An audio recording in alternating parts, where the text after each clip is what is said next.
அனைவருக்கும் வணக்கம். எல்லாம் நன்மைக்கு என்ற பெயரில் வீடியோக்கள் போட்டு வந்தேன். பெரிய பெரிய வீடியோக்கள் போடணும் ஆசையாக தான் இருக்குது. ஆனால் அதுக்கான கண்டென்ட்ஸை யோசிக்க கொஞ்சம் குழப்பமாக இருக்குது. அதனால தான் போடாமல் இருக்கேன். எப்படி பார்த்தாலும் நன்மை தான் நடக்கும் எல்லாருக்கும். எல்லோரும் எப்போவும் ஒன்று புரிஞ்சுக்கணும், அடுத்தவனுக்கு கெடுதல் நினைக்கக்கூடாது. கெடுதல் நினச்சா அது நமக்கே ரிவேஸ் ஆகிடும். எப்படி இருக்கணுங்கிறது ஒரு கான்செப்ட் இருக்குது. அந்த கான்செப்ட் கரெக்டாக ஃபாலோ பண்ணணும். அப்படி ஃபாலோ பண்ணும்போது பிரச்சனையே வராது. எப்படி பார்த்தாலும் ஒருவருடைய வீழ்ச்சியில் இருந்து தான் இன்னொருத்தருடைய வளர்ச்சி இருக்குது.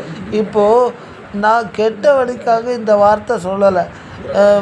எப்படி பார்த்திங்கன்னா, இப்போது என்னுடைய வேலை இருக்குதுன்னு வச்சுக்கோங்களேன். என்னுடைய வேலையை என்னால் செய்ய முடியாத பட்சத்தில் அடுத்தவனுக்கு அந்த வேலை ஒதுக்கப்படுது. அவன் திறமையை செஞ்சு அந்த வளர்ச்சியை நிர்ணயிக்கிறான், தன்னையும் நிலைநிறுத்துகிறான். இந்த மாதிரி தாட்ஸ்லாம் யோசித்து கரெக்டாக போனால் நல்லது தான் நடக்கும் எல்லாருக்கும். எப்போவும் சொல்கிறேன், மகளிரை மதிக்கணும். இந்த மாதம் நேற்று அழகாக என்னுடைய அலுவலகத்தில் கொண்டாடிருந்தாங்க. அதுக்கு என்னுடைய வாழ்த்துக்களை தெரிவிச்சுக்கிறேன். எப்படி பார்த்தாலும் மகளிரால் தான் நம்ம வாழ்கிறோம்.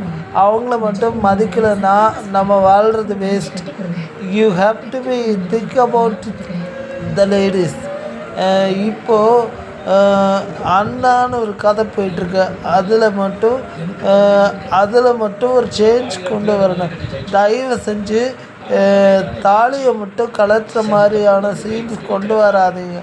அது நம்ம ட்ரெடிஷ்னல் நல்லா இருக்குது. அந்த ட்ரெடிஷ்னலை ஒரு சீரியல் டீம் கெடுத்ததாக இருக்க வேண்டாம். ஏற்கனவே கொம்பன்ற படத்தில் தாலியை பற்றின ஒரு சீன் வந்ததுன்னு சொல்லுவாங்க. ஆனால் எந்தளவுக்கு உண்மைன்னு தெரியலை. எந்த படம்னு என்னால் புரிஞ்சிக்க முடியலை. புரிஞ்சுக்கிட்டு கரெக்டாக சொல்கிறேன். Thank you so much. One and all.